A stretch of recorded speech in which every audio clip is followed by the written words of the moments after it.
I'm Ben. And I'm John. And this is Sounds Like on Andertons TV.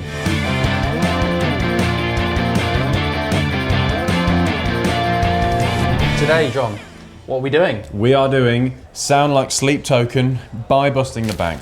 So, all the budget, as much as we want. Well, not as much as we want. Oh no, it is as much as we want because we ain't got any budget. We could have everything in the shop, but we're not going to do that, is what I mean. But we're gonna, you know, not have any restrictions on ourselves. I've got an idea of what I'm gonna go for. I'm gonna be 3 again. Yeah, so I'm going to be 4, IV.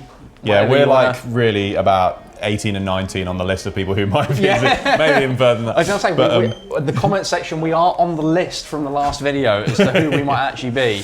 But yeah, it's been a long requested one, long awaited one, so no budget whatsoever. I think let's start with some guitars first. Okay. And we are actually in the right section of the shop. So what are you going for with 4? What are the main things you need to know? So the main thing is pickups. That's the one thing, because it's really the sound that we're going for. So I believe 4 is a Fishman artist, but he's got some custom Jackson Monarch, which we don't have any sort of high-end enough Monarchs for.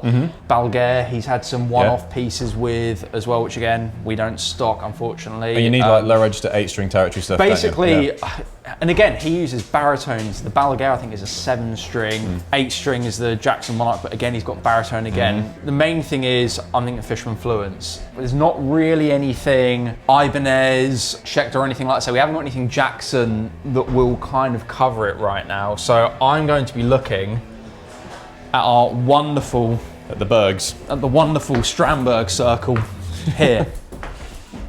I should have brought the camera with me when I did that. That'd have been great. The problem is, like, we've got an 8-string model here, an 8-string, I believe this is the Bowden standard, which could cover it, to be fair, and I have got budget to do so. And it sounds wonderfully wobbly for it, but like I said, the main thing is the pickups. Fishman's have obviously got a very distinct sound, really, really tight, bright, lots of clarity in the top end. Yeah, very, very compressed. So I think this is one of the NX metals. Yes, this is an NX7 metal. Has got a trem on it, which I'm not going to use anyway, but the trems are pretty stable on the Strandbergs anyway. Yeah. And it's black, which is very Sleep Token. Yeah, exactly. So it's a bit more of a difficult one. I think last time I used Ibanez 8-string, I think it was a while ago now. Oh man, yeah. And that sounded great for it, but I'm actually thinking that I might go 7 this time and just go, like, the Fishmans are going to be the main thing here. I think if there's anything else that if we're walking around the shop and catches my eye, got no budget, so I do what I want, really. Yeah. So I think that is going to be my choice of axe, is the NX7 metal Strandberg, because again, that's all I'm really worried about, the Fluence Moderns in it, to be honest with you. Yeah. So with 3, it's a pretty simple rig, I'll be real. It doesn't have much in terms of effects going on, but they're both digital, but we'll get to that. So in terms of instruments, obviously we're in the Berg circle. The Bowden 5 could be the ticket. Man, they're so light, aren't they? Again, I think 3's a Fishman artist as well. Yes, so obviously very simple bass sound. It's really just like very low sub, I was told, and then an amp separately for all the kind of grit, and it's relatively clean. It's not too aggressive. I was listening to some like his GoPro playthrough stuff where he actually has like the audio and you listen to it and it is a pretty clean bass. I think it's just there to more as a frequency thing to support the guitars, because they play in the same frequency a lot of the time anyway. Yeah, so I don't need to go mega low, like a B will cover it. So that could be the ticket. Obviously 3 plays a load of different basses. He's played like Aristides, but he plays a Strandberg as well sometimes. Yeah, I think he might have a Charvel's the big one. Custom ones. I swear I saw him play a Fender at Download. He might have done a P bass. And obviously like or J or something. early days when they were sort of doing more underground stuff was Warwick as well. So we could go to the other bass room. I'm going to park that Berg down there for now. Let's park our headless wonders for the time being. And interrupt some customers. Yeah. Can we do this? Yeah, we can. Okay, sorry gents, we're just crashing this for a very brief moment. Crash party, so... Gonna take this out of here and leave this gent to what he was doing. This is a lot heavier. Yeah, it is. And has a head. We've got 2 fat pickups on it. I reckon this and the Strandberg will just cover everything we need. Yeah, we're gonna try and do an overarching Sleep Token thing today. But yeah, this has got way more controls than I'm gonna need, but spy bus in the bank so I can do what I Yeah, want. we can have 2 basses. We're unlocking everything. I don't think there's anything guitar-wise that is necessarily going to cover. I know Jackson do a baritone Monarch, which we don't have in stock at the moment, which is a real shame because that would have been great to have gotten that in. But this kind of leads nicely onto the amp choice. Yes. So follow us back because we're about to upset a lot of people again. So Sleep Token, obviously, are digital users. They're very proud of that. Big neural DSP artists. Yeah, very much so. This is where we're going to be going. We're just going to go Quad Cortex. I'm sorry, people are going to hate me for it. They're probably sick of it, but... The difficulty with this is, it's like going, oh, I'm going to sound like Slash, and then not using a Les Paul. With all of this, if you listen to the album, there's times where they're changing tuning multiple times in a song. Drop E to then it's like double drop B as well. The pitch shifting on the Quad Cortex is, or all the neural stuff is unreal, and that's what we're going to need here. Like a lot of this is going to be in the patches, you know, how we're setting it up. Scene modes, everything like that. I've got, you know, a few ideas what we can do for that as well. So we're both going to be going Neural DSP Quad Cortex, but you'll hear why. And with that, let's go back to the video room.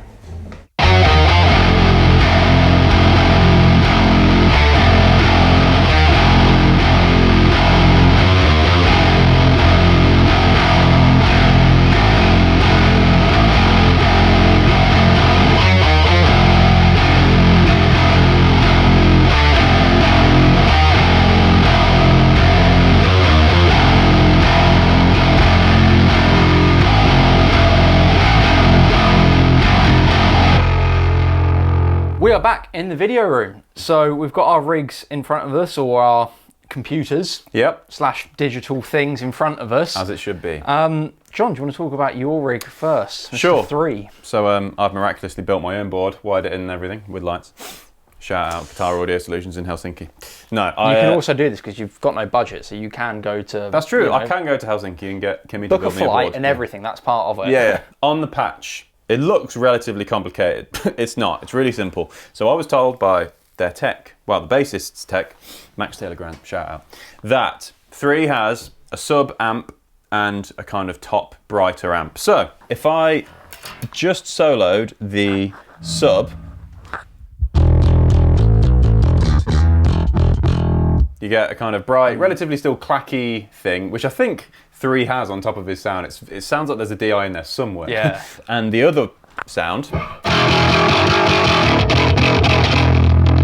is just a very aggressive, I think that's a rat on top. Yeah, it's a rat into a guitar amp, like a high watt, and then together.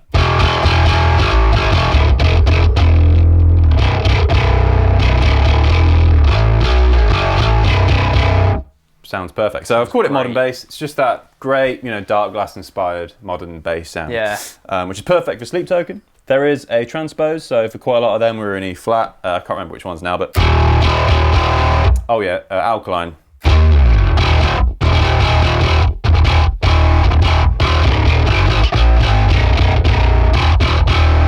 When you're in E flat, it still translates really, really well. Doesn't get too flubby. Or in the offering, which was in F, you can pitch it up one, then you've got like a low F.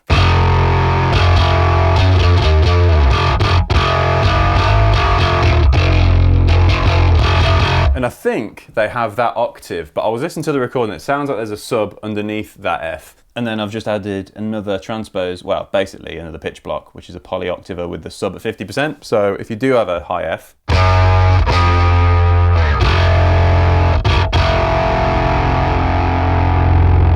that's loads of it. But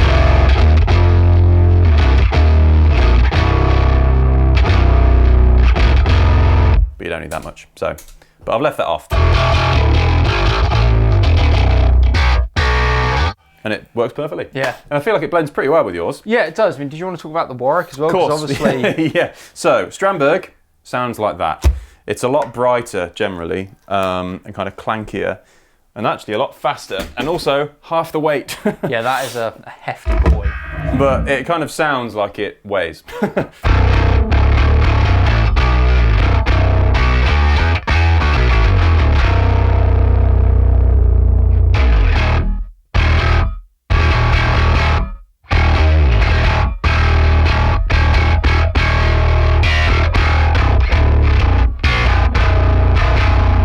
still quite articulate and bright and punchy. So the Warwick's really, really good for the older stuff. I think in those examples, you know, I'd gravitated towards the Warwick for those older examples like Alkaline and the Offering, I think. Yeah, sounds really, really good. Just a different character, and I've got more budget, so I can use as many basses as I want. Exactly.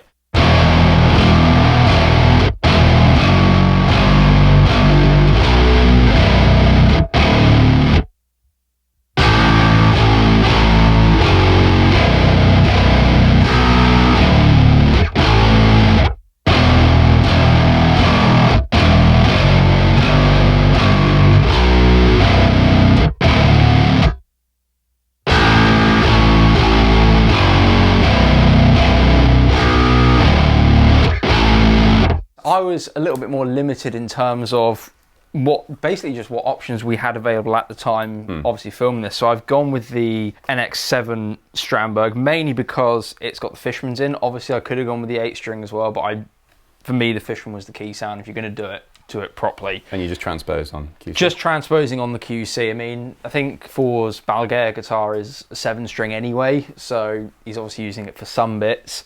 In terms of the main gain patch, I'm basically using scene mode with the transpose to go between different tunings. So this one is the E flat one, I think, at the moment.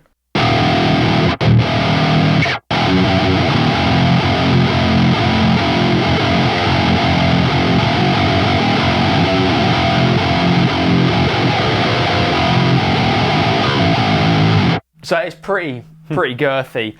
Tone-wise, it's just 5150 amp block, oversized Mesa 412, and running just a 57 and a ribbon mic on it. In the front end, just like a tube screamer, 808 style pedal. And you're so low tuned as well, you need that to cut through that low end. Yeah, exactly. And then there's a couple of EQ blocks going, mainly just to try and tidy a few bits up. You know, you get a lot of sub low and it's about making space for everything. So a bit of top end and low end off there. And then again, just taming the harsh high end. All that horrible nonsense. So that's the flat one, and then I've got another scene set up for like the Emergence one. So that's E.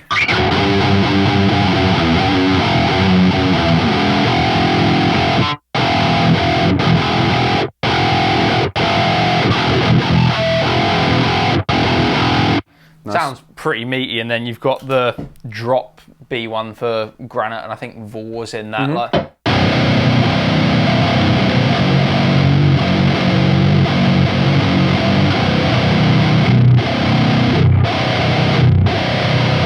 You know, and it sounds pretty good. Again, you could mess around with that a little bit more if you wanted to. So, where are we at now? E.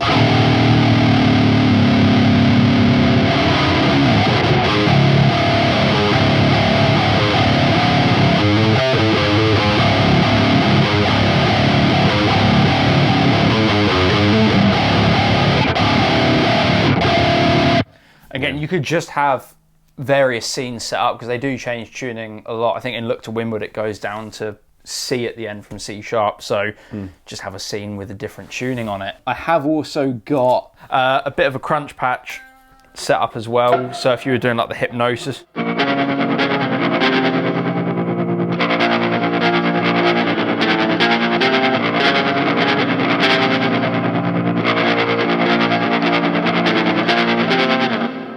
Nice. That sound as well, and that's just, again, a pitch shift as always. I'm also running an octave, you can hear just in the low end, tremolo, which is doing a lot of the legwork in that. Actually went for like a Soldano patch on that, just needed a bit of a crunchier sound, but like clean with an overdrive, wasn't cutting it. Same cab, which is a Mesa 412. A bit of EQ again, because it's got that slight telephony sound, lots of low end out of it, and some reverb. And then the other patch I've got set up is a bit more of a clean sound there. So if you were doing your, oh my God, how do you play a 7-string? Like chokehold, you could split pickups as well.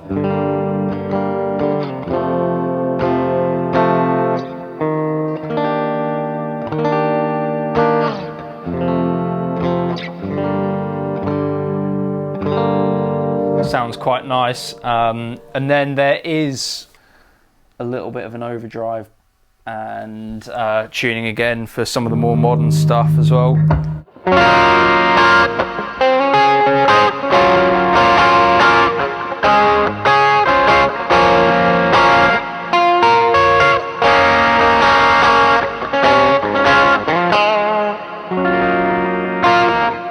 Nice. And again, it's got a pretty giant reverb tail on it, but again, there's a million other patches you could probably make and create, but I think that and a lot of it is in getting the gain sound to actually sit nice with the bass, which again, I was dialing in sounds and was like, oh, that sounds pretty good, and then as soon as you put the bass in it, I was like, Just doesn't fill each other. yeah, doesn't blend well at all. So that is half the battle.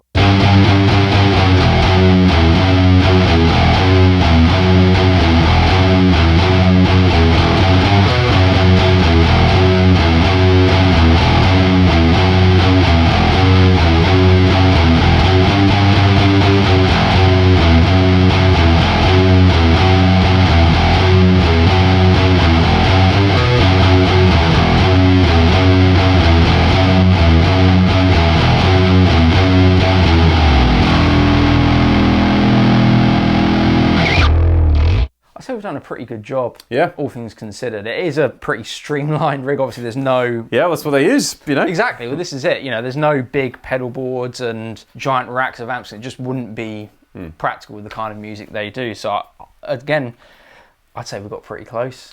How do you think we've done? Yeah, Max will probably turn around and say, that's not right. Yeah, it's not right. No, sorry. Yeah. Yeah, let us know in the comments anything you would have done different, how you think we did. We'll have links to all the products as well in the description, so you can go and check them out.